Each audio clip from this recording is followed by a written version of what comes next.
Top 10 Manhwa where the MC surprises everyone with his power. Underrated Manhwa only.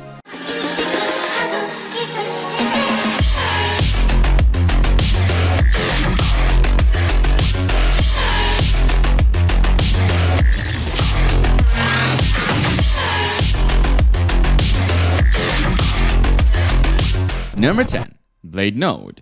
Okay, so this manga is so badass. So the story is basically that the MC was a survivor of a massacre, got post-traumatic stress disorder, got a sword that I think blocks souls or has souls in them or something, and then he gets revenge on the people who caused the massacre or some trash.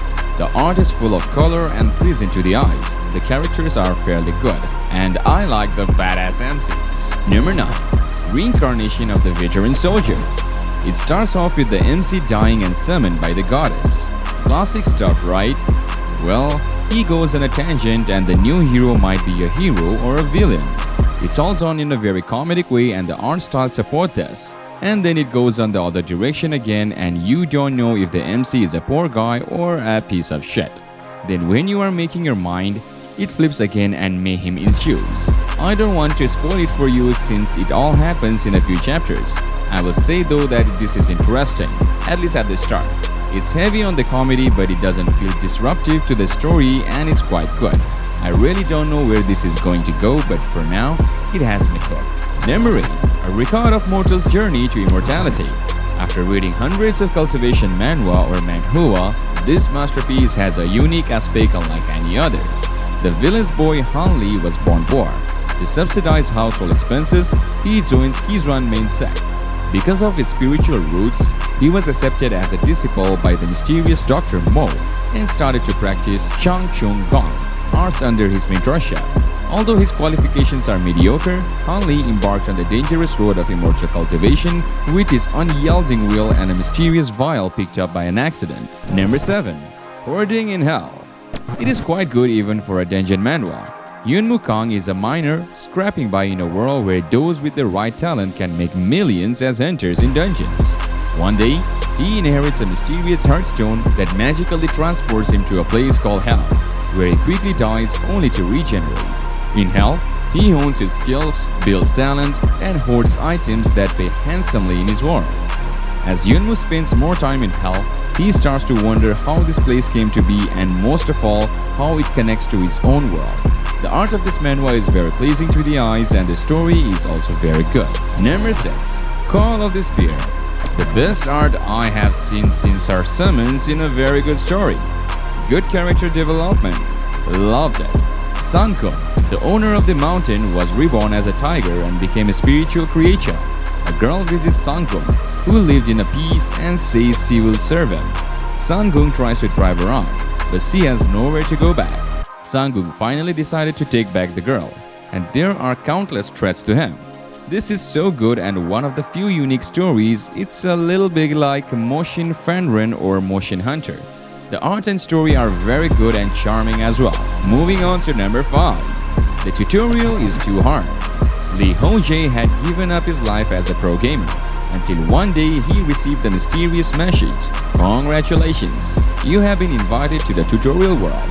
Intrigued, he enters the game and confidently chooses Hell difficulty. But soon he learns that he is trapped there with a mere of 0.01% survival rate. Jose must somehow overcome the game's agonizing challenges to figure out the real reason he was invited. This tutorial may be tough, but its secrets are what's truly hellacious. Number 4. My path to killing gods in another world. MC gets a weird system and tries to become OP but fails. Wants to find a map the system generates for a special mission. The system brings him back to life. I understand 1 or even 2 times, but so many times.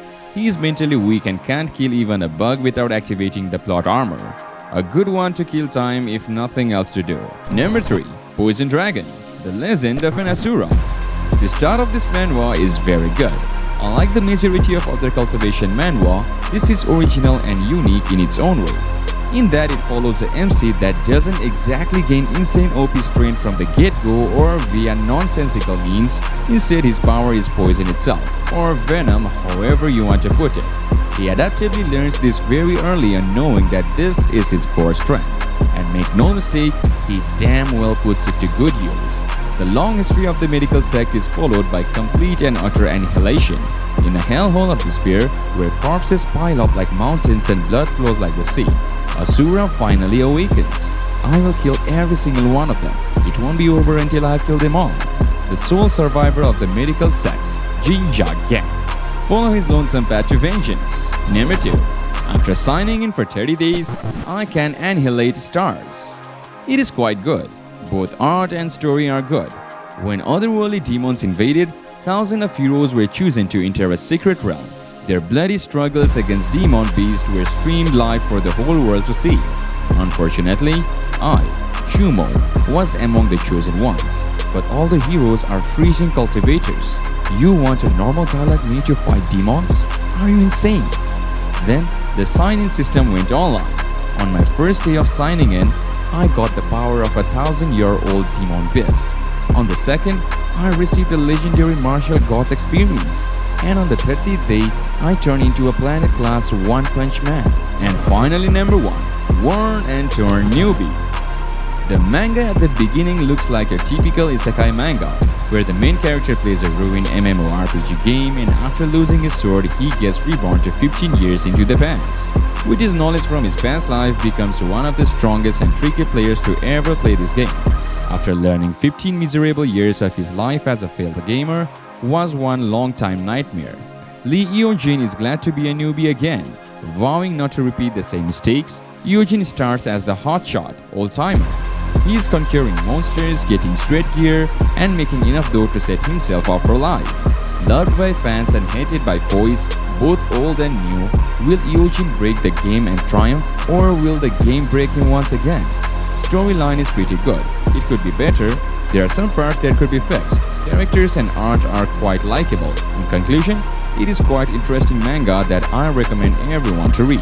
Well, I hope you enjoyed the list and that you must have acquired a new manhwa title to go read with. And if you did, then leave a like, share this video with your buddies. Also, you guys can leave any type of suggestion on the comment section down below.